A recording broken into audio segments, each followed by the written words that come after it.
I want you to understand something before I tell you this story. I am not a hero. I am not a diplomat. I am not someone who was supposed to matter in any room that mattered. I was a 29-year-old auxiliary aide from Spokane, Washington, Earth, who had never been off-planet before, who still got nervous ordering food from automated kiosks, and whose biggest professional accomplishment up to that point was successfully filing 6 months of diplomatic courier paperwork without a single routing error. That is the kind of person I was. And then I sat in the wrong seat on a Galactic Union Transit shuttle, and within 48 hours I was formally, legally, cosmically engaged to the most dangerous woman in 3-star systems. I want to be very clear about how that happened. Not because anyone has asked me to, not because there's some lesson at the end, but because the official record, the GU incident file, the Earth Diplomatic Corps debrief, the 12-page summary that got published in the Galactic Standard Review, all of it makes it sound like I knew what I was doing. I didn't. I was just tired. I sat down, and the universe decided that was enough reason to absolutely destroy my life. Let me start from the beginning. Meridian Station sits at the gravitational midpoint between Earth's solar system and the Keth Confederation border, which sounds more impressive than it actually is. In practice, what that means is that Meridian Station is basically the galactic equivalent of a mid-sized regional airport. The kind that has too many gates, not enough seating, and at least 4 different food vendors that all serve variations of the same thing. The kind where half the holographic departure boards are flickering, and nobody working the information desk seems entirely sure what's going on. I had been awake for 31 hours by the time I arrived. I'll explain that. The United Earth Diplomatic Corps Auxiliary Division, my employer theoretically, though I sometimes wondered, had booked me on a routing that made absolutely no logistical sense. Earth to Proxima Station to Callaway Relay Point, Callaway Relay to Meridian, and then Meridian to Veth Prime, which was my actual destination. 4 legs for a trip that any reasonable transit system would have done in 2. But the auxiliary division was running on a budget that hadn't been updated since the initial contact treaties, and reasonable routing cost credits we didn't have. So there I was, Meridian Station, Gate 77C, heading to Veth Prime to deliver a set of physical documents, actual paper documents, which the Keth Confederation still required for certain treaty communications because they didn't trust digital transmission, and I had been awake so long that the lights in the terminal felt personally offensive. The terminal at 77C was the kind of place that made you feel smaller than you already were. The ceilings were high in the way of places designed for species that were tall, and there were at least 11 different species I could identify in that waiting area, plus 3 or 4 that I couldn't. The Verath, tall, 6-armed, with that particular shade of indigo bioluminescence, they have occupied most of one side of the gate. A group of Keth merchants in their sealed environmental suits took up another cluster. There were a handful of other humans scattered around, most of them looking as disoriented as I felt. The seating was the multi-species modular kind, which sounds accommodating, but in practice means that about 40% of the seats are the wrong shape for your body. I spent a full 2 minutes standing there with my bag, trying to figure out which seats were actually designed for human dimensions, before I gave up and just picked one that looked approximately right. It was in a slightly separated cluster near the back of the gate area, a little quieter than the main seating section, which was the main appeal. There was a low partition behind it that blocked some of the terminal noise. There was a secondary smaller seat to my left and a larger seat to my right, and the configuration of the whole cluster was slightly elevated, like it was on a small platform. I sat down, shoved my bag under the seat, and closed my eyes. I was asleep in approximately 45 seconds. Chapter 2: What I Didn't Know I Was Sitting In. I need to stop here and explain what I did not know at the time, because everything that followed makes more sense with this context. In Varecki culture, and I'm going to be saying Varecki a lot, so get used to it, seeding is not a casual thing. The Varecki are a species from the Verk system, 3 star systems outside the Galactic Union's current surveyed edge, and they are members of the Union by a treaty that took 40 years to negotiate, and that nobody in the Auxiliary Division thought to brief me on, probably because the Varecki and Earth had almost no direct diplomatic contact. Among the Varecki, physical space is hierarchical in ways that humans find counterintuitive. They don't mark status with clothing or insignia the way humans tend to. They mark it with position, with where you stand, with where you sit. And when a Varecki delegation travels, which is itself a statement, because Varecki rarely travel in the sense of just going somewhere, they travel in the sense of a diplomatic or ceremonial event. Their positioning in any space is prearranged and carries meaning. The cluster of seats I had chosen, that slightly elevated separated cluster near the partition at Gate 77C, was not a random configuration. It was the Varecki delegation's reserved seating arrangement. And the specific seat I had chosen, the central seat, slightly raised, facing the gate, was not just any seat in that arrangement. It was the designated seat of the delegation's principal, which, as I would learn in approximately 40 minutes, was Princess Zarathvel of the Verk Sovereignty, 3rd of her name, commander of the Iron Wing, daughter of the Sovereign Council, and the individual most directly responsible for the death of 7 treaty violators at the Keth border the previous year.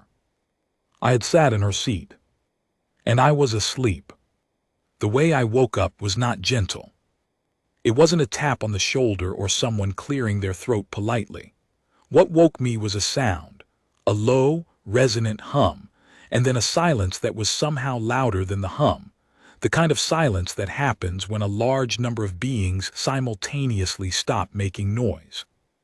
I opened my eyes to complete stillness.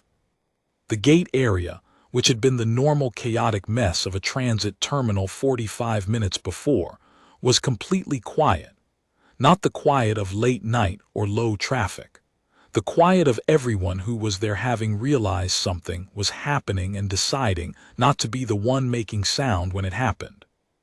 Standing directly in front of me, approximately 2 meters away, was the largest security retinue I had ever seen in person. 8 figures in armor. The armor was dark, not black, but a deep blue-gray that seemed to absorb light at the edges, and it was not the kind of armor that was decorative. You could tell the difference when you saw it. Decorative armor sits on the body like clothing. This armor sat on the body like purpose. Like the people wearing it had been built around it, rather than put into it. They were Varecki, 7 feet tall at the minimum, with the characteristic secondary joint in the upper arm that gives Varecki their distinctive reach, and with the bioluminescent patterns at the throat and shoulders that I later learned indicate combat active status. Their patterns were active. Behind the 8 armored figures were 3 other Varecki in what I would later understand was civilian delegation dress, formal, but not armor. And behind them, at the very center of the formation, was a 9th armored figure who was not quite like the others. The armor was the same design but singular. There were details to it that none of the others had. Engraved work along the pauldrons. A different configuration at the helmet line, and the figure was standing differently from the guards, not more relaxed, just with a stillness that the guards were working to achieve that this person simply had. I didn't know who any of them were yet, but I knew I had done something. I just didn't know what. Chapter 4, The First Exchange. The 9 guards did not move. The delegation figures did not speak. The terminal stayed quiet. And then the central armored figure, the one with the engraved pauldrons, did something I did not expect. She sat down. Not somewhere else, not in one of the other seats in the cluster. She walked to the seat immediately to my left, the smaller secondary seat, And she sat down, and she looked at me. I could see her eyes through the helmet's visor. Vereki eyes are different from human eyes in a way that photographs don't really capture. The iris is very large and the pupil has a slight luminescent quality, and the color is not any color that has a human name. The closest I can get is somewhere between amber and silver, but that's not quite right. She looked at me with those eyes, and she said something in Vereki. My translation module, a basic auxiliary issue unit clipped to my collar, took a moment, and then rendered it. You have chosen the sovereign seat. 4 words, flat delivery, no inflection that I could read. I looked at my seat. I looked at her. I looked at the 8 armored guards who had not moved and whose bioluminescent patterns were still active. I'm sorry, I said, I didn't know. My module translated. There was a very long pause. You are human, she said, also flat. Yes, I said. Humans do not normally reach this station by coincidence. I have a connecting transit to Veth Prime. I'm a courier for the Earth Diplomatic Corps. Another pause. Her head tilted very slightly, which I later learned is a Vereki expression of consideration, not skepticism. You slept, she said, in the sovereign seat at a gate reserved for the Verk sovereignty delegation for 43 minutes. Yes, I didn't see any reservation marker. There is a marker. I looked, and there was, in fact, a marker, a small holographic indicator at the base of the platform that I had completely missed in my exhaustion-fogged state. It was displaying the Vereki sovereignty sigil, which I would not have recognized even if I had been looking directly at it. I genuinely didn't know, I said. I'm sorry, I'll move. I started to stand. And one of the 8 guards moved for the first time. Just a slight shift. A hand raised in a gesture that my module didn't translate but my body understood as weight. I sat back down. Chapter 5, The Complication. The central figure, I still didn't know who she was, spoke to one of the 3 civilian delegation members. They had a brief exchange in Vereki too quick for my module to catch cleanly, and then she turned back to me. What is your name? She asked. Marcus Holloway, Corporal. Earth Diplomatic Corps, Auxiliary Division. Corporal Holloway, she repeated it like she was filing it. Are you aware of Vereki seating protocol? I was not, until approximately 3 minutes ago. Are you aware of the accord of position? I was not, I said so. She was quiet for a moment. The accord of position, she said, is a binding protocol within the Verk sovereignty and recognized by the Galactic Union Treaty of Member Customs, Article 47, subsection 9. Under this protocol, a being who occupies the designated principal position of a Vereki delegation, knowingly or not, and who remains in that position for longer than the duration of a greeting, which is defined as 3 minutes, and who is then addressed directly by the principal, which I have just done, enters into a formal positional acknowledgement. My module was still catching up. I waited. A positional acknowledgement, she continued, when made between an unmarried principal and an unmarried addressed party, carries the legal weight of a preliminary bonding declaration under Vereki sovereignty law. I heard the words. I processed the words. My brain did several things in rapid succession, none of them useful. I'm sorry, I said. Can you define bonding declaration? An engagement, she said. Under Vereki law, we are currently engaged. The terminal was still very quiet. Somewhere in the back of the gate area, a child from another species made a small noise, and its parent immediately shushed it. I looked at her, she looked at me. The 8 guards remained perfectly still. I sat in the wrong seat, I said. Yes, she said. And now we're engaged.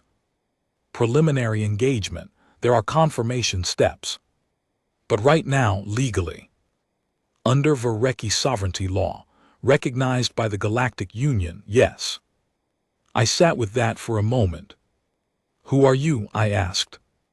"I am Zareth Vel," she said, "third of my name, Princess of the Verk Sovereignty." I sat with that for a second moment. "Who did everyone think was sitting here before I woke up?" I asked. "No one," she said. "You were the first being to occupy that seat during the delegation's presence at this gate. So I didn't take your seat from someone else." "No. I just sat in the principal's seat, which happened to be yours." "Yes. And because you spoke to me directly." "Preliminary bonding acknowledgement, yes." Another long pause. "I don't suppose," I said, "there's a cancellation provision." "There is a dissolution protocol," she said. "It requires a formal hearing before the Verk Sovereignty Council, a minimum of 40 days of proceeding, and the agreement of both parties. And if one party doesn't agree, then the preliminary acknowledgement becomes a full bonding declaration in 40 days by default." I stared at her. She stared back at me. Her face, what I could see of it behind the helmet's visor, was completely unreadable. But her eyes, that amber-silver quality, were focused on me with an attention that felt less like a person looking at a stranger and more like a person deciding what to do with a complicated problem. I had the distinct sense that I was the complicated problem. "Okay," I said, because I had nothing else. "Okay," she repeated in the same tone, and I honestly couldn't tell if she was mocking me or just acknowledging. It turned out we were on the same transit. Of course we were. The shuttle from Meridian to Veth Prime, the same shuttle I was booked on, the Budget Auxiliary Division Routing Special, was also the shuttle carrying the Vereki delegation to their diplomatic stop at Veth Prime before they continued on to their own system. Which meant that I spent the next 9 hours on a mid-range Galactic Union transit shuttle with the woman I was apparently engaged to, her 8 armored guards, and 3 members of her civilian retinue, all of whom regarded me with expressions ranging from professional neutrality to barely disguised fascination. My seat assignment on the shuttle was, by any logic, nowhere near the delegation section. I was in the auxiliary core passenger compartment, which is at the back of the ship, past the cargo loading bay, and which smells faintly of whatever the previous cargo was. The seats are narrower than standard. The lighting flickers. I was heading there. I had said my awkward goodbye to Princess Zareth Vel, or whatever the right word for it was, and I was walking toward the back, when one of the civilian retinue members stopped me. "The princess requests your presence in the delegation compartment," the retinue member said through a translation module that was significantly better than mine. "For the duration of the transit." I looked back at the delegation compartment, which was separated from the main passenger area by a privacy partition that hummed faintly with some kind of screening field. "She requests," I said. "The word I used is generous," the retinue member said. "It is closer to has arranged. Your belongings have already been moved." Chapter 7, 9 hours. The delegation compartment was the kind of space that made you acutely aware of how much the auxiliary corps was underfunding its personnel. It was wide. It had proper lighting. The seats were designed for the body shape of the being sitting in them, which for me meant something approximating a human standard configuration with a slight recline. There was actual food. Not the compressed nutrient packets I'd been eating since Proxima Station. Actual prepared food.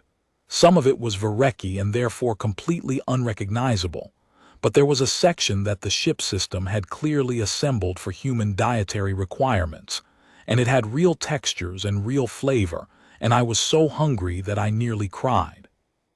Zareth Vel had removed her helmet. That was the first time I saw her face fully, and I need to describe it accurately, because the way I'm going to describe it might sound like exaggeration, but I am a person who has always been suspicious of exaggeration, and what I'm telling you is what I saw. Vereki faces are not human faces. The bone structure is different. The jaw is wider, the brow ridge more pronounced, and there's a secondary structure at the temples that serves some function I never fully understood. And the skin has a quality that isn't quite like human skin, more like something that exists slightly differently in light, catching it at angles that don't follow the same rules. Zarathvel had dark coloring, deeper than the indigo bioluminescence I'd seen on the Verath, more of a near black at the temples and throat that faded to a dark blue-gray toward the center of her face. And the luminescent patterns at her throat were visible now without the armor's collar, slower and quieter than the combat-active state at the terminal. She was, by any standard I could apply, extraordinary looking. Not beautiful in a way that my brain defaulted to easily, more like the way that certain things are extraordinary, not because they're comfortable to look at, but because they have a quality that makes it hard to look away. She looked at me looking at her. "You are staring," she said. "I apologize, I'm not used to," I stopped. "Vereki," she said. "Any of this," I said honestly. Something in her expression shifted very slightly. Not quite a smile, but something adjacent to it. "Sit," she said. "Eat. We have 9 hours before Veth Prime." Chapter 8: The Conversation. We talked for most of those 9 hours. That probably sounds strange, given the circumstances, but Zarathvel was not what I expected. Which is unfair to say, because I didn't know enough about Vereki to have had proper expectations. But what I had, as a confused human sitting in a terminal who had just been told he was engaged to an alien princess, was a collection of assumptions, and most of them were wrong. She was direct. Not cold, just direct. The way a person is direct when they've never had to be careful about what they say because the people around them have always adjusted to their honesty rather than the other way around. She asked me questions, not casual questions, precise ones. What was my role in the diplomatic corps? What was the document I was transporting? What was my understanding of the current treaty status between Earth and the Keth Confederation? I answered as honestly as I could, which in some cases meant admitting that I didn't know. The auxiliary division was not known for briefing its couriers on the broader strategic context of what they were carrying. She seemed to find that interesting. "You carry documents whose meaning you don't know," she said. "Technically, yes. That is either efficient or troubling." "Probably both," I said. There was that almost smile again. She told me things too. Not state secrets, not classified information, but context.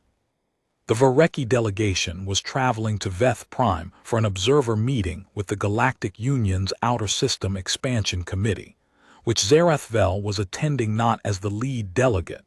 That was one of the civilian retinue members, but as part of the sovereignty's security evaluation of Union expansion into the outer systems. "You're here to decide if the expansion is a threat," I said. "I am here to evaluate whether the expansion requires a response," she said, which was not quite the same thing. "And is it?" "I have not yet decided." I thought about that for a moment. What would a response look like? She looked at me with those amber-silver eyes for a long moment.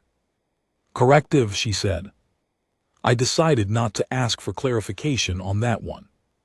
Chapter 9: The Matter of the Engagement.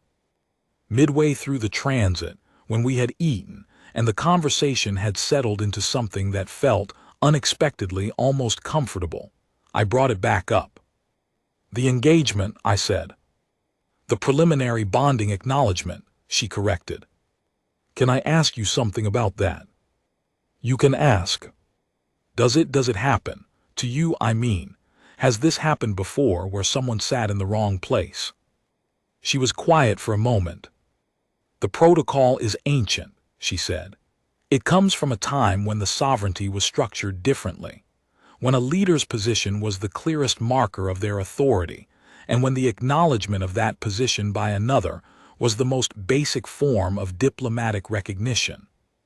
The bonding aspect was added later, the logic being that if a being occupies your space and you do not remove them and you speak to them directly, you have accepted their presence. And acceptance in Vereki law is not casual. But you didn't choose to accept my presence. I was asleep. No, but I chose to speak to you rather than have you removed. A pause. That is the relevant decision point under the protocol. Why did you choose that? She looked out the viewport.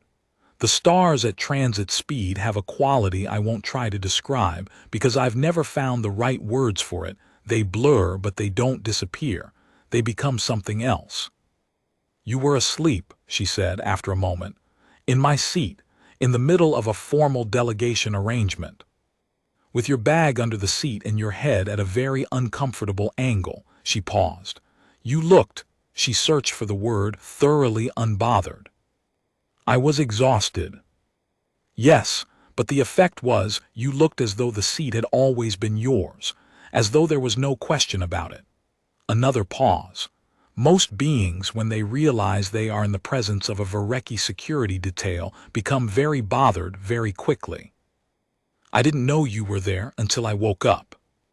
Yes, but when you woke up and found 8 armed guards standing in front of you, your first instinct was not to flee or defer. You asked who I was. I needed to understand what was happening. That, she said, is not a normal response. I thought about that. Is that why you spoke to me instead of having me moved? She was quiet for a long time. I was curious, she said finally, about a human who slept in the sovereign seat as though it had always been his and woke up without apology. I did apologize. After I explained the situation, not before, the almost smile. That is an interesting instinct. Chapter 10. What the guards thought. The guards were a constant presence in the compartment. They rotated positions, 4 in active positions, 4 resting, but they were always there, and they were always watching me.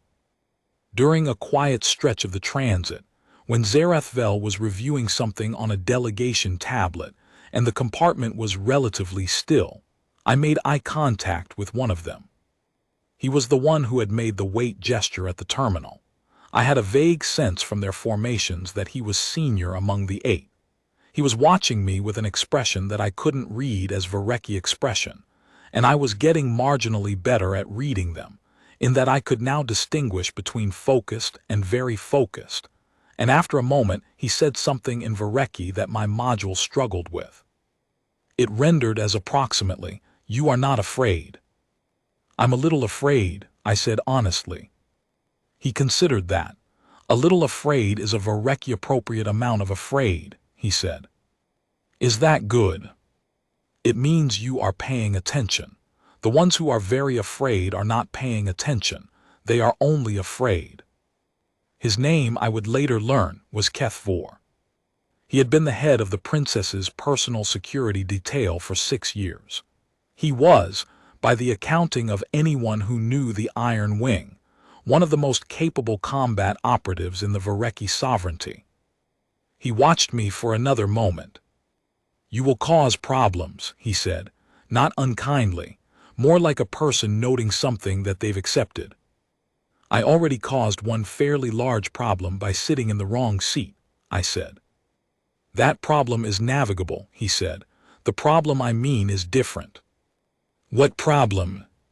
He glanced at Zerathvel, who was still focused on her tablet. "She is curious," he said. "She is rarely curious." He said it the way someone says a thing that has many more words underneath it, and then he went back to his position, and I sat with that for the rest of the transit. Veth Prime is a union administrative world, not beautiful, not ugly, just functional.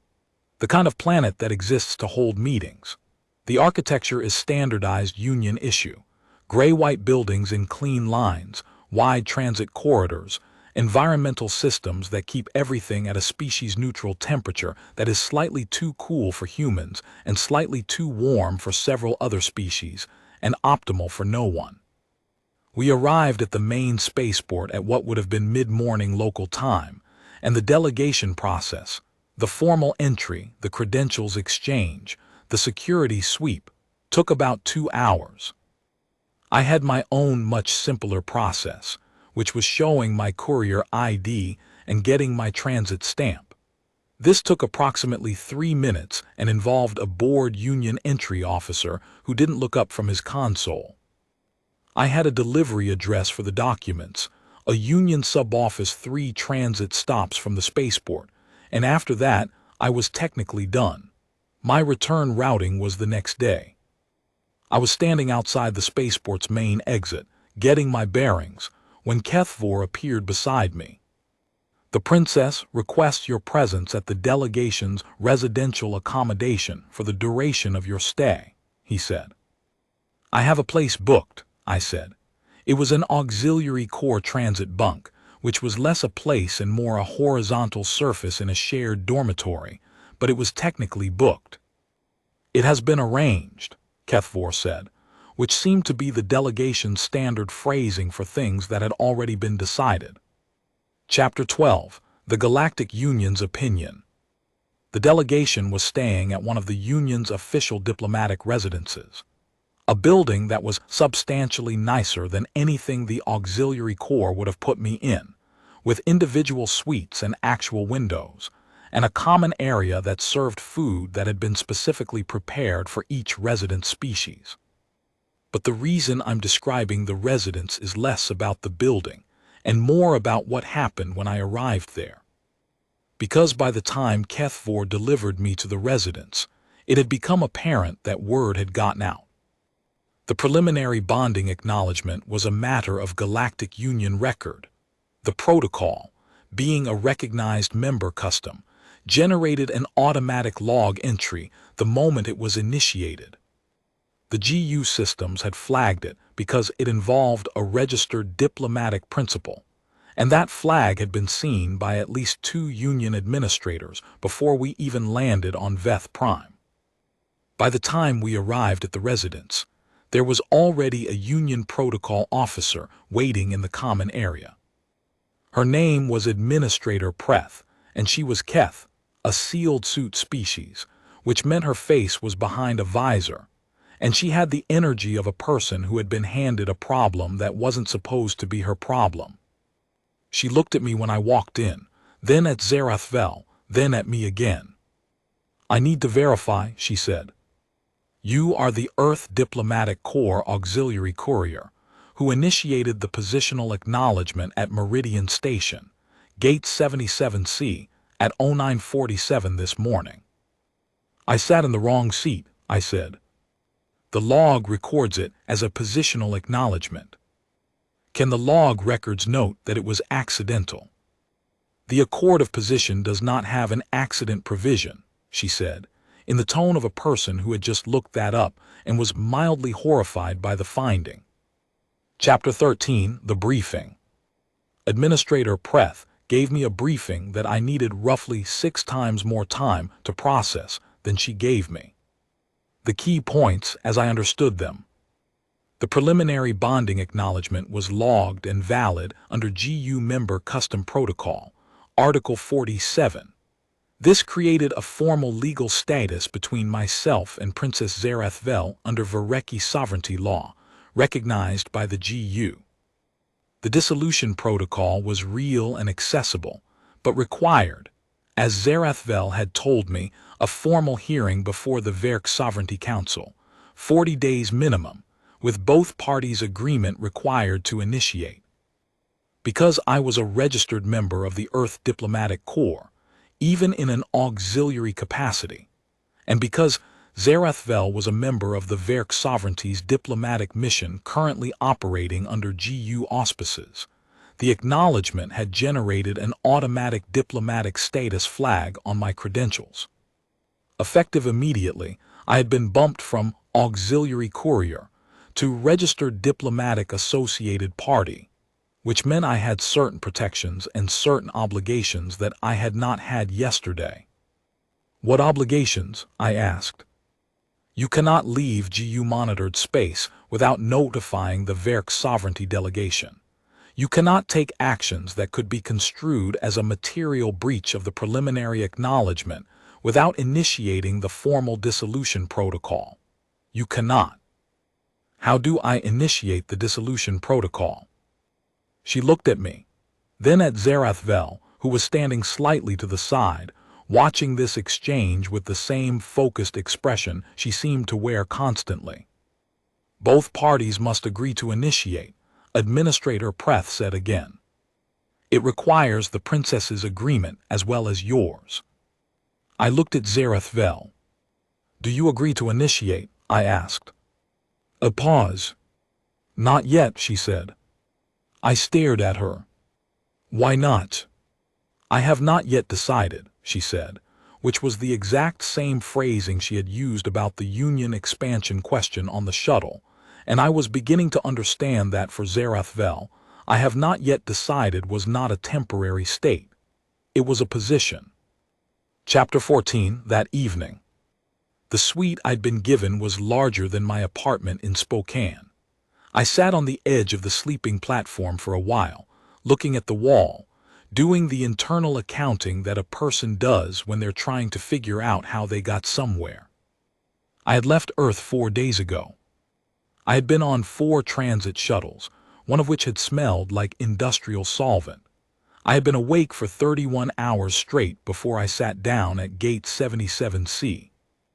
And now I was on Veth Prime, in a diplomatic residence suite, with an official Galactic Union diplomatic status flag on my credentials, because I had sat in the wrong seat, and a Varecki princess had decided she wasn't ready to undo it yet. I thought about calling my handler at the auxiliary division. My handler was a woman named Diane Chen, who had been in the auxiliary corps for 20 years and had seen a lot, but I was fairly confident she had not seen this. I did call her. The connection was slightly delayed. Veth Prime to Earth, even with the relay network, had about a 6-second lag. Diane answered on the 3rd attempt. I could tell from her expression that she had already gotten the notification about my credential flag. Marcus, she said. I sat in the wrong seat, I said. She looked at me for a long time. 6 months, she said. 6 months without a routing error. This wasn't a routing error.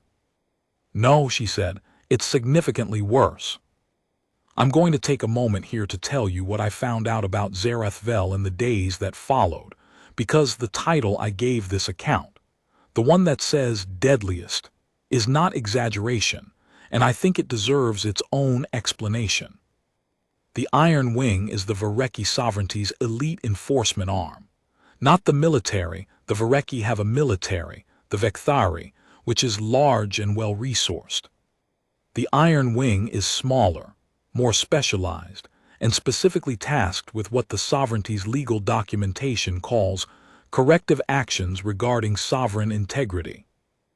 In practice, what that means is that the Iron Wing goes where the regular military cannot or should not, and it handles problems that require precision rather than force. Treaty violations at the border, destabilization operations by external parties, sovereign protection at the personal level. Zarathvel had commanded the Iron Wing for 4 years. She had taken command at 26, making her one of the youngest commanders in the Wing's recorded history. Before command, she had been a field operative for 8 years, during which time, and I'm getting this from the GU's intelligence summary, not from anything she told me, she had personally conducted 11 corrective actions, all of which had achieved their objectives. The 7 treaty violators at the Keth border that I mentioned at the beginning, that was one corrective action. 1. This was the woman who had looked at me sleeping in her seat and decided to be curious rather than have me removed. I found all of this out on the 2nd day on Veth Prime, when I was using the diplomatic residence's information access to do some very belated research into what I had gotten myself into. And I sat there reading the GU intelligence profile with the distinct sense of a person who had been swimming casually in shallow water and just discovered the ocean floor was much further down than they'd thought. Chapter 16, The Morning.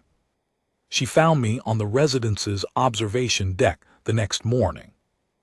I had woken early, my sleep schedule was completely disrupted, and I had gone to the deck to look at Veth Prime's sky, which at dawn had a quality that the planet's reputation for dull functionality didn't prepare you for. The light came in at an angle that turned the gray-white buildings amber at the edges, and there was a cloud layer that moved very slowly and was lit from inside as the sun came up. I heard her before I saw her, not her footsteps, which were very quiet, but Keth Vor's, which were not. He stayed near the entrance to the deck. She came to stand at the railing about a meter from me. Neither of us said anything for a while. "Did you sleep?" she asked eventually. "A few hours, you." "Some." "We watched the clouds." "I read about you," I said. "I know," she said. "The resident system flags access to sovereignty personnel profiles." "Okay," I said, "then you know I know." "What do you know?" "What the Iron Wing is, what corrective actions are, what 11 means." Another quiet. "Are you afraid?" she asked. I said I was a little afraid. "This morning, after reading." I thought about it honestly. "More than a little," I said. "But not in the way you might think." "What way do I might think?" "I would guess you expect humans to be afraid in a way that makes them want to run away or be very careful. I'm afraid in the way where I'm sitting with the size of something and deciding how to hold it." She turned her head to look at me. Her armor was off, she was in something lighter. What I would eventually understand was delegation wear without the tactical elements. And in the dawn light, her bioluminescent patterns were very faint, slower than I'd seen before. "That is an unusual way to be afraid," she said. "I'm from Spokane," I said. "We're unusual." Chapter 17. The Meeting at the Committee. The observer meeting at the Union Expansion Committee happened on the second day, and because of my new diplomatic status, still baffling, still slightly unreal, I was attached to the Varecki delegation's observer list rather than being entirely separate. This meant I sat through 6 hours of Galactic Union bureaucracy at its most detailed, which is an experience that makes an Earth Government Budget Committee look like fast-paced entertainment. I'm not going to describe the meeting in detail, because most of it was procedural, and most of what wasn't procedural was technical, and would require 3 pages of context to make comprehensible. What I'll say is this. Zerath Vel sat through 6 hours of Galactic Union bureaucracy and never once looked bored. She watched. She listened. She made notes on her delegation tablet. She asked 3 questions, total, each of them precise, each of them in the kind of language that made the committee chair pause before answering, the kind of questions that were not hostile but that were structured so that the answer revealed more than the answerer intended. After the 3rd question, there was a recess, and 2 of the committee's leading members came to speak with the Varecki delegation, which I was told was unusual. Delegation observers don't normally generate that kind of attention. She handled it the same way, direct, precise. Never aggressive, but always with that quality I'd noticed on the shuttle, the stillness that wasn't peace. It was something more active than peace, more like an engine running very quietly. During the recess, I was standing to the side of the Varecki delegation area, approximately where the attached observer would stand, when Keth Vor appeared beside me again. "She is doing what she does," he said, watching the committee members talking with Zerath Vel. "What is she doing?" I asked. "She is mapping," he said. "Every room she enters, she maps it, not the physical space. The people, the pressure points, who wants what, who is afraid of whom, who is pretending not to be afraid. For tactical purposes. For understanding," he said. "She was like this as a child, apparently. Her tutors found it unsettling." I watched her handle the 2 committee members, who I noted both seemed to feel they had gotten exactly what they came for, and yet somehow ended up standing slightly differently than they'd started. "How long have you served with her?" I asked Keth Vor. 6 years with the detail. 8 years in the Iron Wing, some of that overlapping with her field time. What was she like in the field? He was quiet for a moment. Reliable, he said, which is not a small thing. People describe field operatives in many ways: brave, skilled, precise, ruthless. All of these are true of her. But what I saw that I had not seen before was that she was reliable in situations that made reliability nearly impossible. When the situation changed, and situations always change, she adapted and kept going. She did not hesitate, and she did not panic, and she did not lose the thread of what she was doing. That sounds like a trained skill. Skills can be trained, Kethvor said. The thing I'm describing is something underneath the skill. It is character. He said it with the tone of a person who considered character the most important thing. And then he went back to his position, and I went back to watching the woman I was apparently engaged to quietly rearrange a committee meeting. The incident, which I will come to shortly, happened on the third night. I need to explain what had happened in the 2 days before that, because the incident makes more sense in context.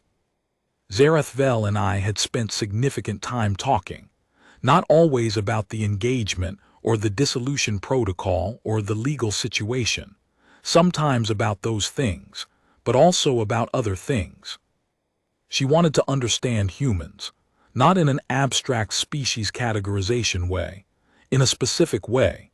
She asked me questions about how I made decisions, what I thought about when I wasn't thinking about anything in particular, what I found difficult, what I found easy.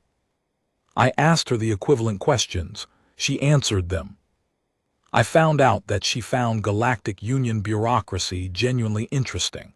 Not the outcomes of it, the structure of it, the way its procedures could be used to move things that seemed immovable. I found out that she had a habit of walking the perimeter of any space she occupied before settling in it, not for tactical purposes, or not only for tactical purposes, but because it was how she felt she understood a space.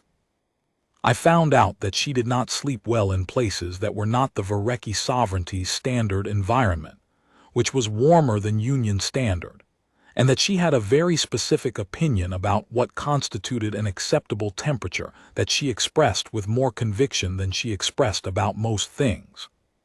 She found out that I had been a mechanical engineer before I joined the Auxiliary Corps.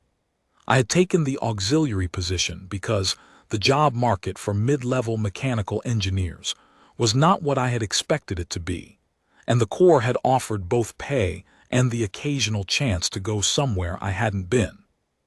She found out that I kept a personal log that I updated at the end of every day, which she considered unusual, and that I thought about problems the same way I thought about mechanical systems, by taking them apart to understand how the pieces connected.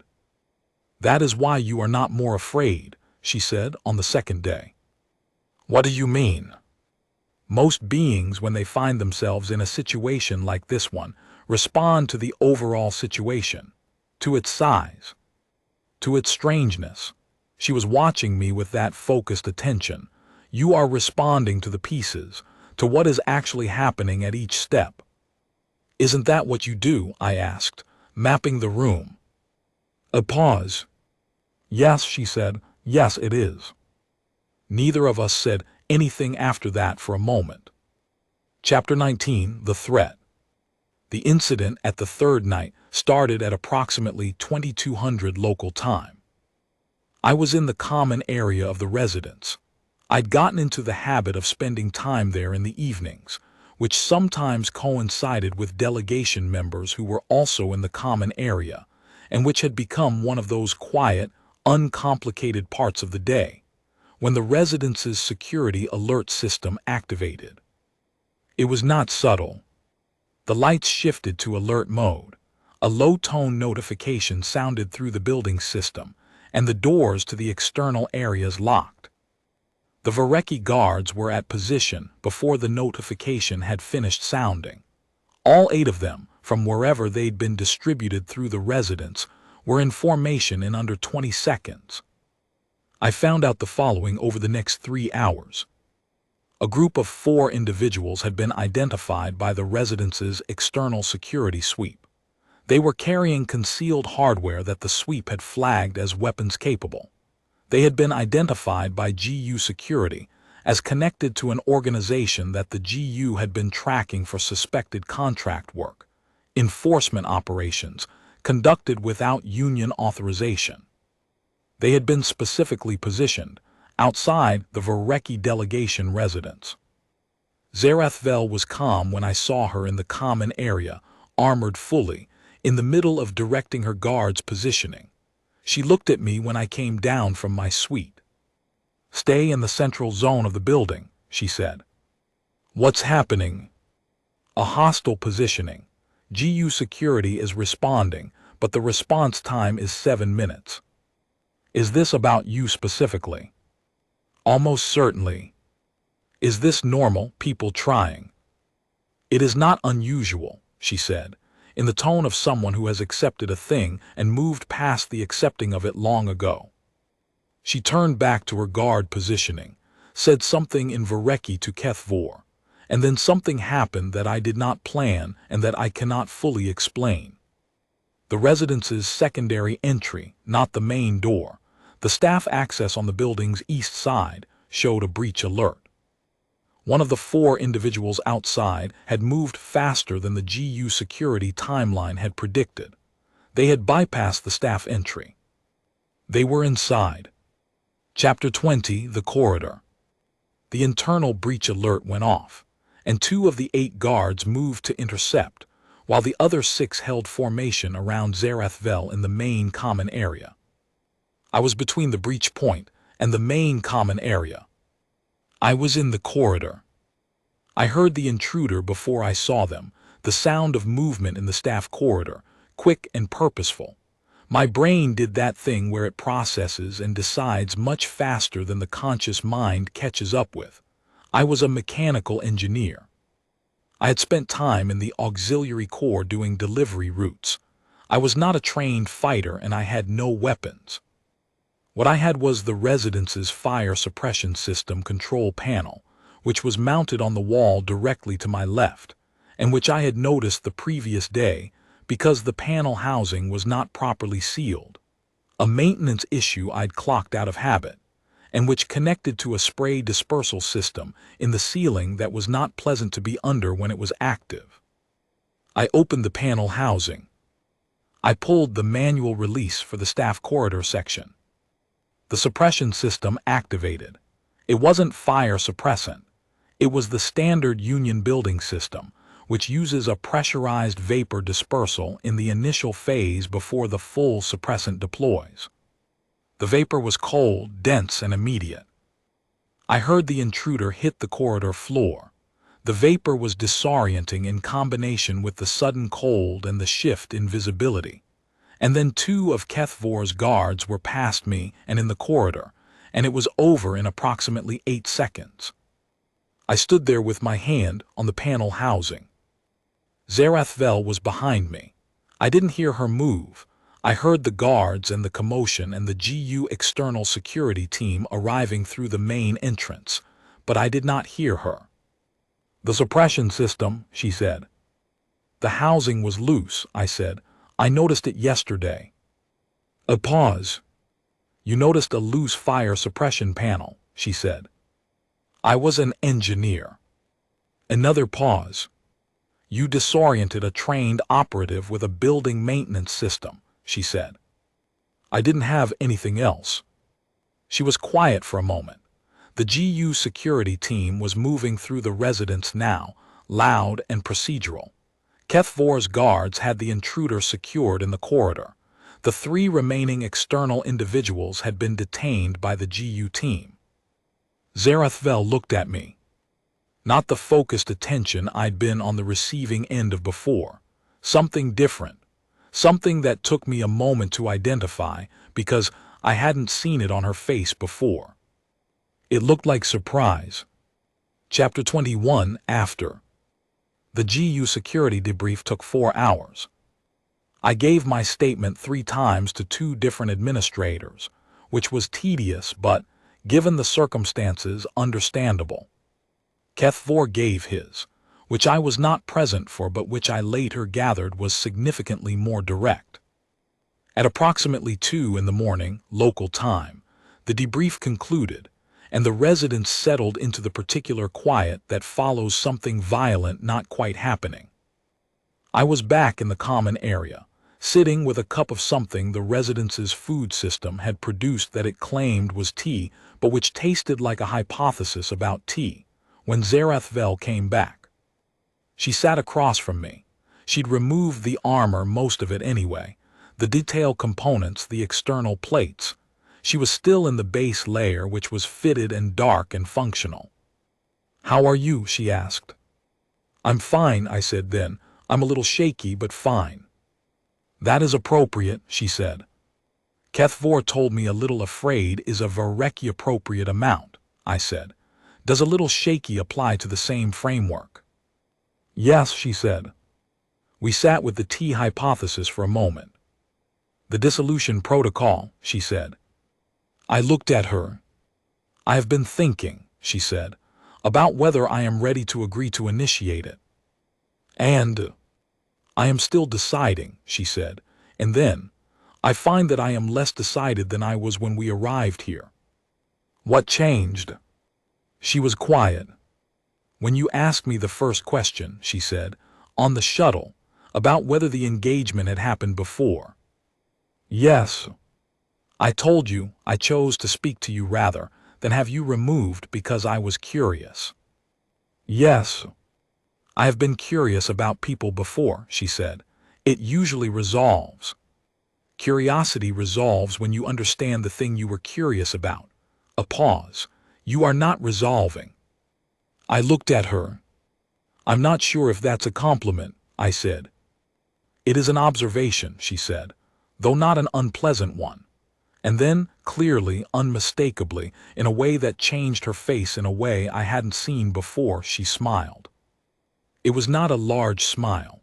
It was not the warm, generous smile that some people have. It was precise and real, and it was so present that it caught me off guard. "This was not," she said, "the transit I expected." "No," I said, "it wasn't mine either." On day 4, 3 things happened. First, my document delivery was complete. I had delivered the papers to the Keth sub-office on day 2, between the committee meeting and the evening, and the confirmation routing had come through on day 4. My professional obligation on Veth Prime was technically finished.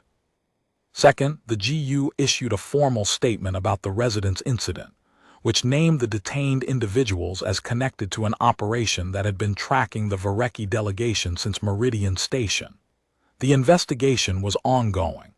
The statement noted, in the careful language of GU official communications, that the breach had been contained, with the assistance of an Earth Diplomatic Corps auxiliary party attached to the delegation. That was me, in official GU language.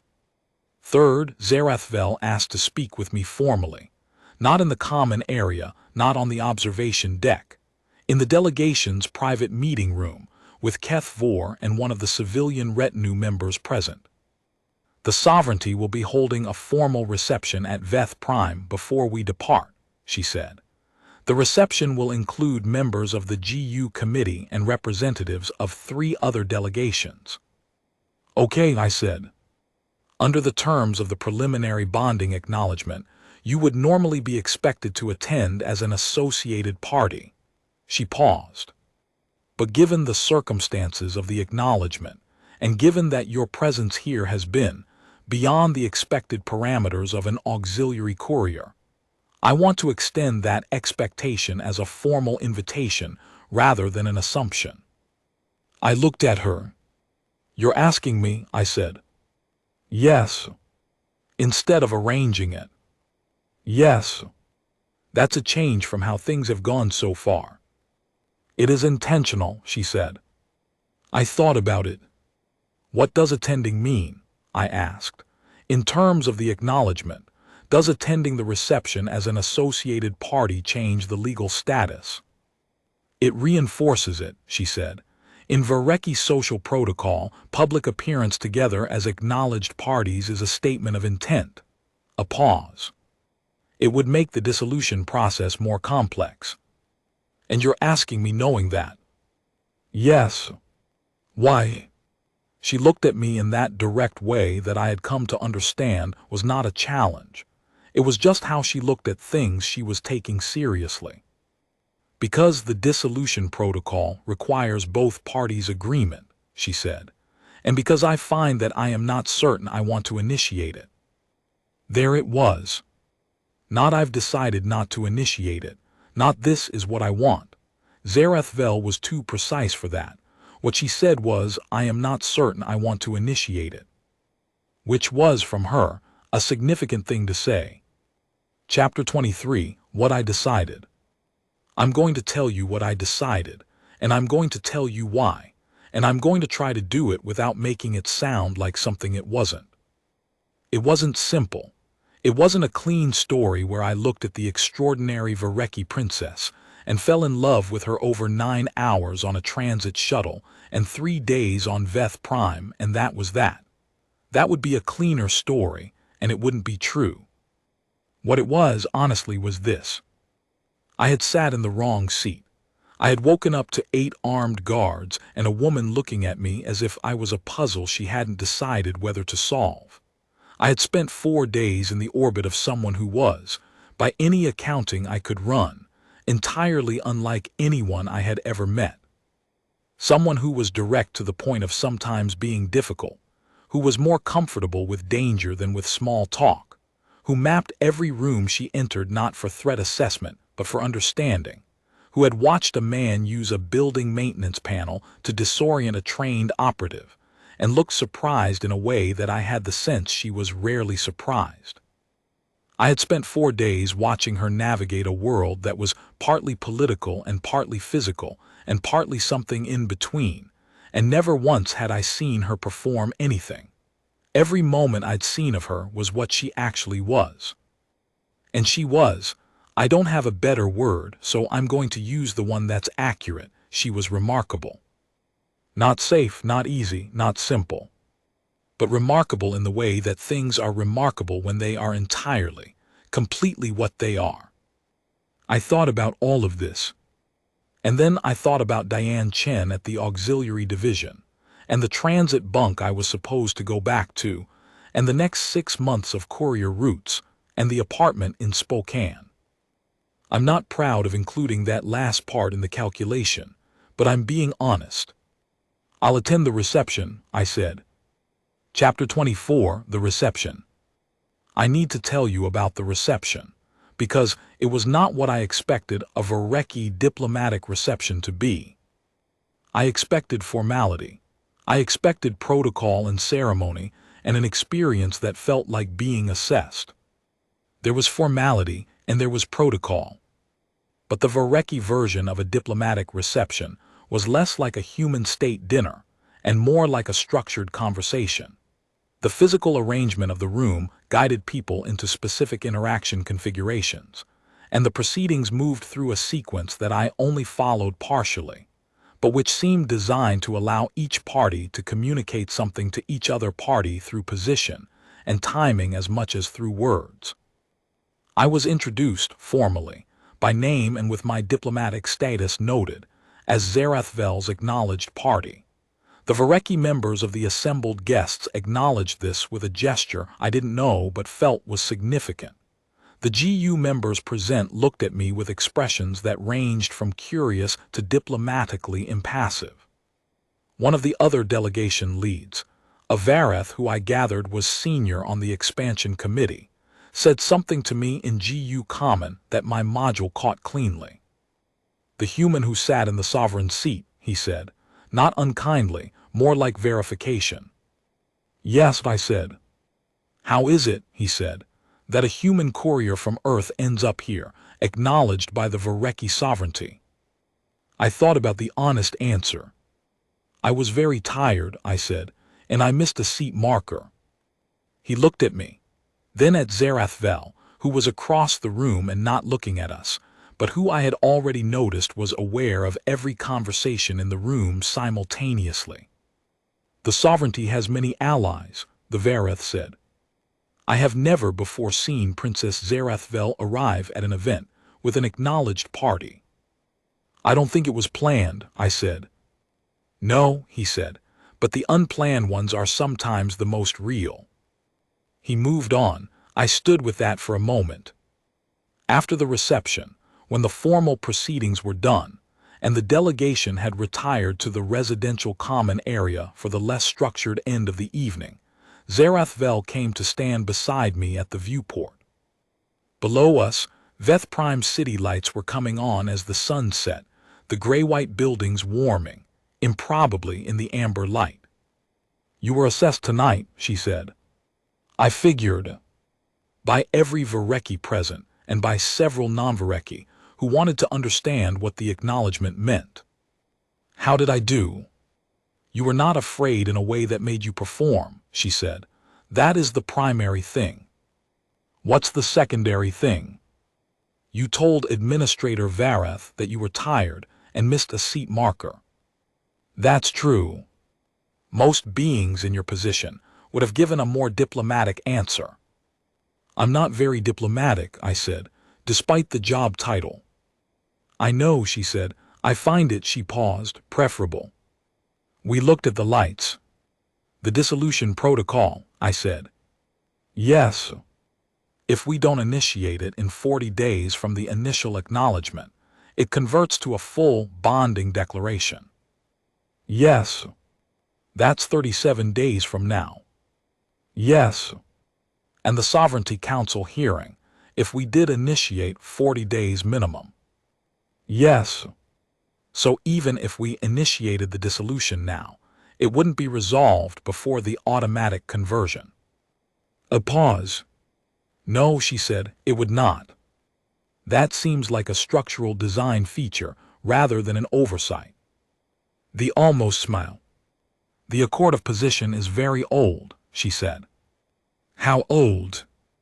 The bonding provision was added approximately 900 years ago. The sovereignty was in a period of significant diplomatic expansion.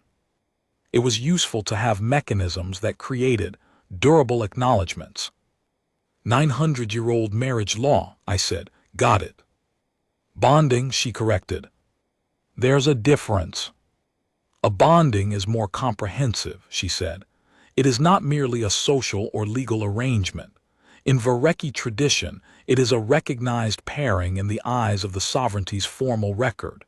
It means something. What does it mean? She was quiet for a moment, looking at the lights. It means you are known, she said, by another person, formally, officially, in a way that other people recognize. Not because you have been assessed and found adequate, but because a specific person, whose judgment is recognized by the sovereignty, has indicated that you are worth knowing. I thought about that. That's a significant thing, I said. Yes, she said. And you, I started again. You said you're not certain you want to initiate dissolution. I said that. Is that still true? She turned to look at me.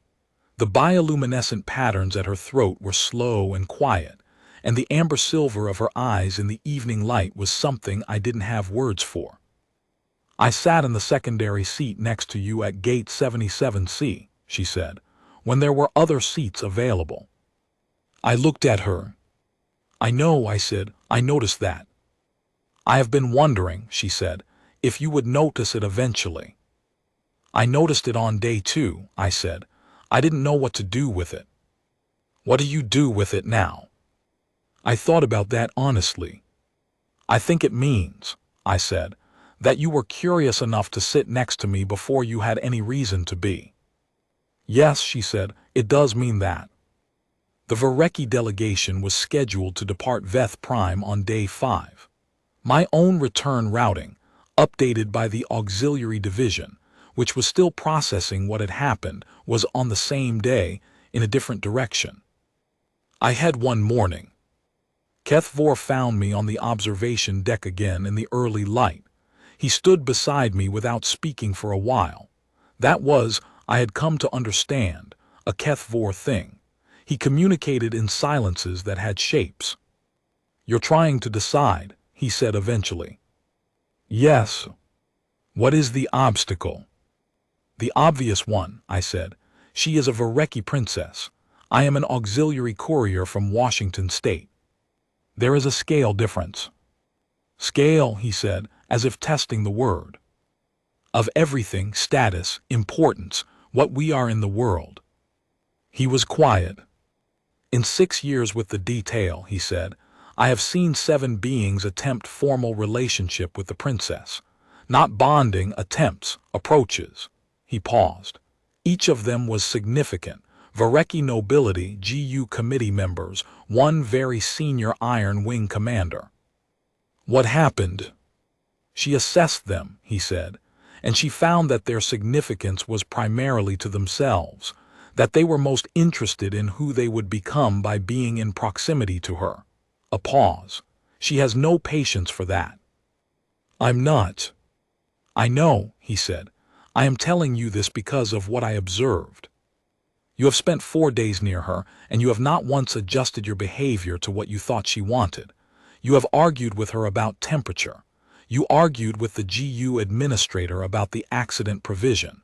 You told a senior Varath delegation lead that you were tired and missed a seat marker. He paused.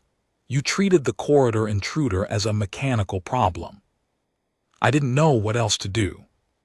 That is exactly the point, Kethvor said. You are not performing competence or adjusting to context. You are simply, he searched for the word, responding to what is actually in front of you. That's just how I think. I know, he said. It is why you are not resolving as the princess described it. I looked at him. She told you that. She tells me most things, he said. I am her security detail. I need to understand her state of mind. And what is her state of mind? He was quiet. She is in the position of a person who did not expect to find something and has found it, and is deciding what that means, he said. Chapter 27, The Question. I found her in the delegation meeting room alone. The civilian retinue members were handling departure logistics. The guards were at positions. She was sitting at the table with her tablet, but she wasn't looking at it. She looked up when I came in. Your routing departs in 4 hours, she said. Yes. The delegation departs in 5. I know. I sat down across from her, the same seat I'd been in when she formally invited me to the reception. I want to ask you something directly, I said. You usually do, she said, with the precision of someone filing an accurate observation. If we don't initiate the dissolution protocol, if 37 days passes and the preliminary acknowledgement converts to a full bonding declaration, what does that mean, practically, for both of us? She set the tablet down.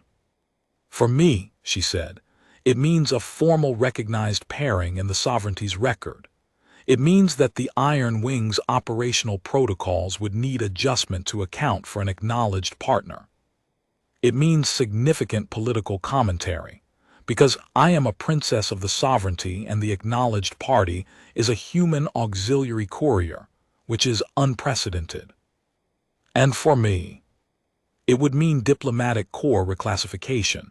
You would be formally registered as a bonded party of a Vereki sovereignty principle, which carries diplomatic status that is significantly beyond auxiliary level.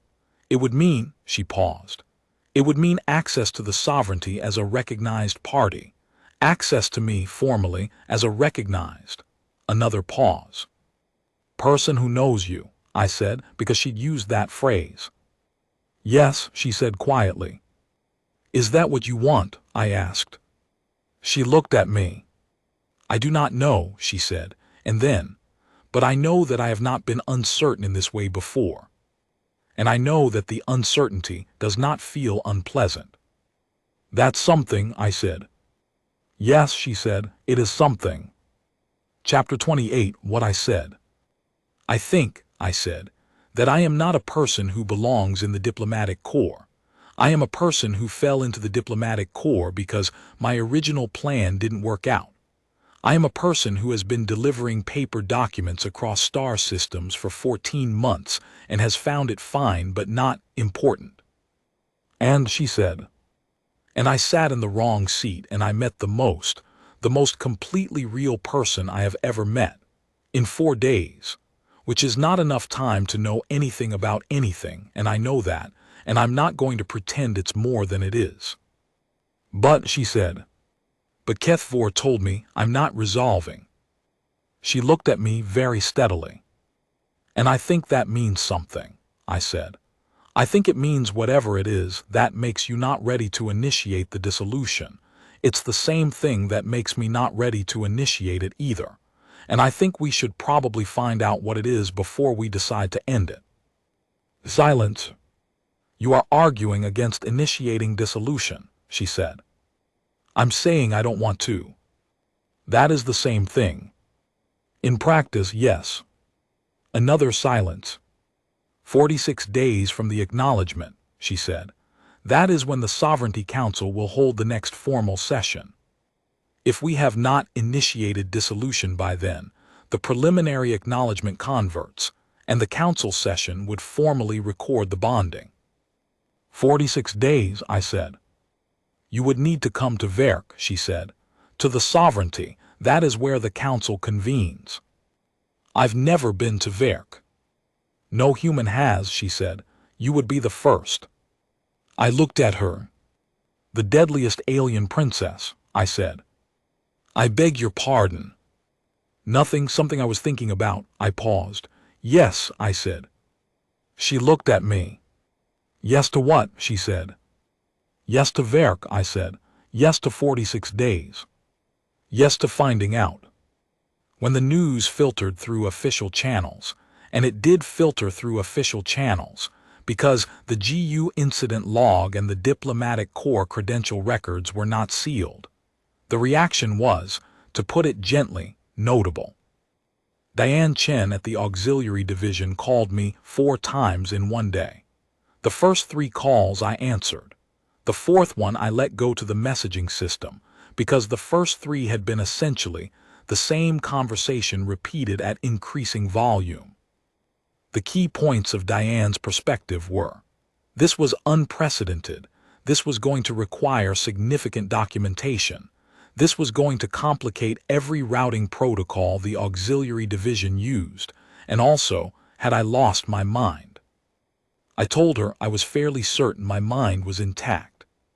She told me she would prepare the reclassification paperwork. The GU response was more measured but followed a similar pattern, unprecedented, significant documentation required. Watch this space. 3 different GU observer units filed reports about the engagement event within a week of the Veth Prime incident. 2 of them were fairly neutral in tone. One of them used the phrase anomalous diplomatic development, which I thought was generous. The Keth Confederation, whose documents I had been delivering, remember, which seems like ancient history at this point, sent an official inquiry through their GU liaison asking whether the auxiliary courier who had delivered their treaty papers was now affiliated with the Vereki sovereignty, and if so, what the implications were for the courier status of future document delivery. I was told that the Earth Diplomatic Corps response to that inquiry was both diplomatic and extremely confused. Chapter 30, Verk. I arrived on Verk 38 days after Meridian Station.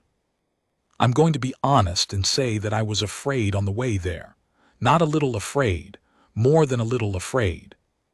The Vereki sovereignty is not a place that humans have visited, and the transit from the nearest GU relay to Verk's orbital station was on a sovereignty vessel, which was different from a GU transit shuttle in ways that were interesting and ways that were disorienting and ways that I would have to process later. Kethvor was on the vessel. He found me approximately 3 hours into the transit, sitting in the observation bay, looking at the star configurations that were becoming unfamiliar. Nervous, he said. Significantly, I said. Good, he said. It means you understand the situation. That's not particularly comforting. It wasn't meant to be comforting. It was meant to be accurate. Kethvor. Yes. What happens at the council session? He was quiet. The council will formally receive you, he said. It will be assessed. Your conduct in the presence of the princess, the residence incident, your response to the acknowledgement situation, all of this will have been reviewed. The council will have formed a perspective. And if they don't approve, the bonding would not convert.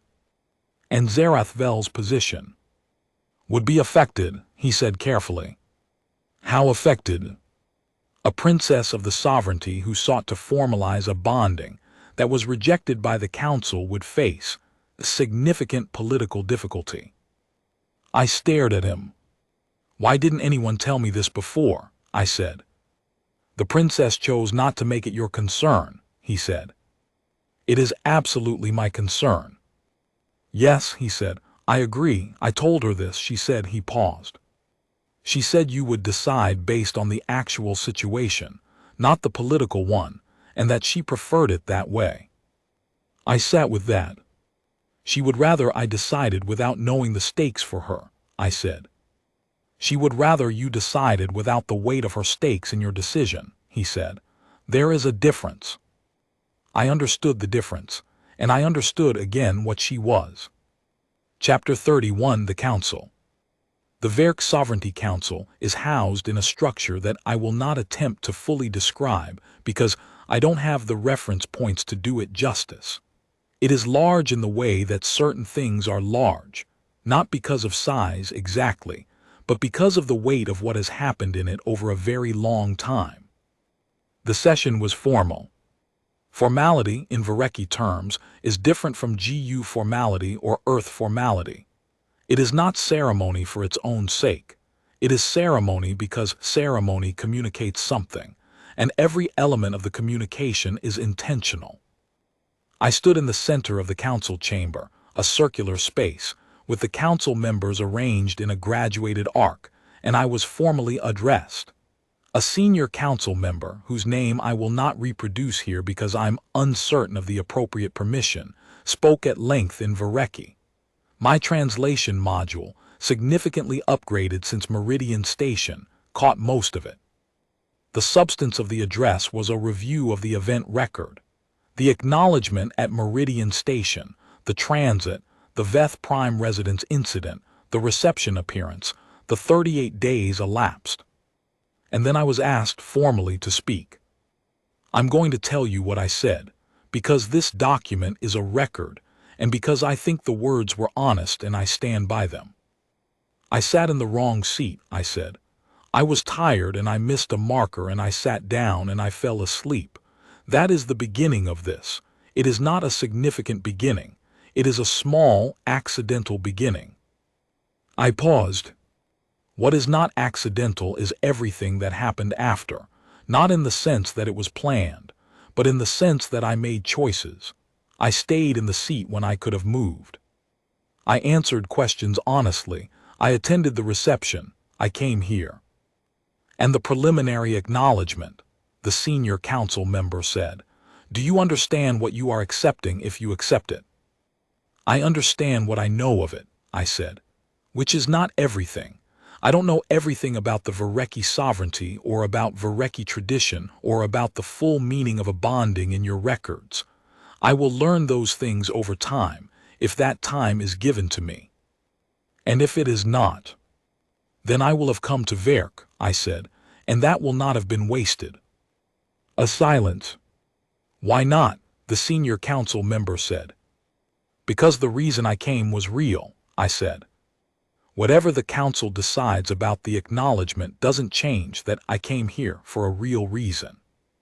Another silence. Zerathvel was standing to the side of the council arc. She was in full sovereignty dress, formal, not armor, the dark coloring of her formal garments making the bioluminescent patterns at her throat very visible. She was looking straight ahead, not at me. But I saw her head tilt, very slightly. Chapter 32 The Decision. The council deliberated for 47 minutes. I was not in the chamber during that time. I was in an anteroom with Kethvor and 2 other Iron Wing operatives, and I sat very still and thought about very little, and also thought about everything. When the council returned to session, they asked Zerathvel and me to stand together in the center of the chamber. The senior council member spoke. The preliminary bonding acknowledgement between Zerathvel, Princess of the Verk Sovereignty, and Marcus Vane Holloway, Earth Diplomatic Corps Auxiliary, registered affiliated party, is confirmed as converting to full status under the Accord of Position. He paused. The council recognizes the bonding pair. The members of the council performed a gesture I had not seen before, both hands extended slightly, palms turned in and held it. Kethvor, who was standing just outside the chamber arc, made the same gesture. I stood there. Zerathvel turned to look at me, and I looked at her, and her eyes, the amber silver that didn't have a name, were focused on me with an attention that was different from any of the other ways she'd looked at me in the past 46 days. Not assessment, not curiosity, not analysis. You came, she said, quietly enough that only I heard it. You were curious about someone who didn't resolve, I said. The smallest pause. I'm still curious, she said. Good, I said, so am I. I'm writing this document 2 years after Meridian Station. That's the relevant timeline context. The GU declassification that allowed for this personal testimony was approved 8 months ago, and I've been writing this account in pieces since then, during the intervals of a life that is, by any reasonable accounting, not the life I expected to be living. I am still, technically, affiliated with the Earth Diplomatic Corps. My reclassification from auxiliary to recognized bonded party of a Vereki sovereignty principle created a category that the Corps administrative system took 4 months to properly log. Diane Chen has aged approximately 10 years since Meridian Station, none of which I feel entirely responsible for. I spend time on Verk. I spend time on Earth. I spend time in transit, which I am now significantly better at than I was 14 months into the Auxiliary Corps, in that I know how to read seat reservation markers. Zerathvel is, I'll tell you what she is. She is exactly who she was on the transit from Meridian to Veth Prime. Direct, precise, constantly mapping, rarely surprised, but when surprised, fully surprised. She does not sleep well in Union Standard temperature environments, and she has a very specific opinion about tea that she has expressed to the residence systems everywhere we have stayed since Veth Prime. She still commands the Iron Wing. She still attends GU committee meetings with a quality of attention that makes committee chairs feel like they said more than they intended. She has never apologized for not initiating the dissolution protocol. I have not asked her to. She has, in 2 years, resolved the curiosity she described in none of the ways that curiosity usually resolves. She has, if anything, become more curious. I find this, as she found my not resolving preferable. Chapter 34, What Kethvor Said. 3 months after the council session, Kethvor and I were on the perimeter walk of the Sovereignty's residential complex. He does perimeter walks every morning, and I had started joining him, which he had not invited me to do but had not discouraged, and he said something that I have been thinking about since. You are doing well, he said. Thank you, I said. I don't mean it as a compliment, he said. I mean it as an observation. What's the distinction? A compliment is approval, he said. An observation is accurate description. What I mean is, you are here, you are learning, you are not performing adjustment or competence. You are adjusting and being competent, which is different. I've been an engineer, I said. Engineers are good at adapting to new systems. Yes, he said, but you are not treating the sovereignty as a system to be understood. You are treating it as a context to exist in. What's the difference? He thought about it. A system is something you learn so you can operate within it, he said. A context is something you become part of, He paused. You are becoming part of it. It is visible. I thought about that. Is that good? I asked. It is what the princess needed, he said, whether she would say so or not. I didn't ask him whether she had said so to him. Kethvor was her security detail, and she told him most things, and some things were between them in a way that I respected. But later that evening, when she came back from an Iron Wing briefing and found me in the room we used as a combined workspace, her working on sovereignty operational documentation, me working on a mechanical assessment of the sovereignty's residential infrastructure that I had started doing because I noticed several maintenance issues in the first month. She stopped at the entrance for a moment and looked at me. What? I said. Nothing, she said. You are here. Where else would I be? She came in. She sat at her side of the workspace. She opened her documentation. Nowhere else, she said, and she said it simply, in the way she said things that were true. 2 years ago, I was a 29-year-old auxiliary courier from Spokane, Washington, who had never been off-planet and whose greatest professional accomplishment was 6 months of clean routing paperwork. I sat in the wrong seat.